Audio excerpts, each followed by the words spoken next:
প্রেমে বিচ্ছেদ হওয়ার কারণে যদি তোমার মরে যেতে ইচ্ছে করে, আশেপাশে কোনো হাসপাতালে গিয়ে দেখে আসো মানুষ একদিন বাঁচার জন্য কতটা লড়াই করে।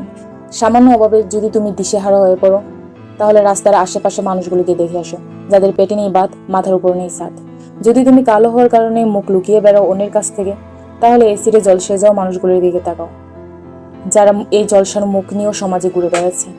মেয়ে না হয়ে ছেলে হলে ভালো হতো, অথবা ছেলে না হয়ে মেয়ে হলে ভালো হতো।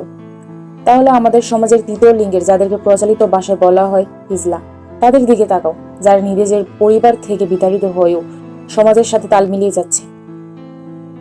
যদি নারী বলতে টাকালুবি, ছলনাময়ী, দুকাবাজ মনে হয়, তাহলে তোমার মায়ের দিকে তাকাও যিনি তোমার বাবার অভাবের সংসারে না খেয়ে পড়ে আছে, তাও ধনী কাউকে বিয়ে করার পথ বেছে নিচ্ছেন না। যদি পুরুষ বলতে দেহলোভী, মেয়েবাস মনে হয়, তাহলে নিজের বাবার দিকে তাকাও যার ছোঁয়ায় নেই কোনো লালসা, আছে শুধু মায়া, মমতা, স্নেহ। যদি কখনো নিজের মধ্যে অহংকার চলে আসে, তাহলে বাড়ির আশেপাশে কোনো কবরস্থান থেকে ঘুরে আসো যেখানে তোমার চেয়ে বড় বড় জ্ঞানী, সুন্দরী এবং সফল ব্যক্তি শুয়ে আছে মাটির নিচে।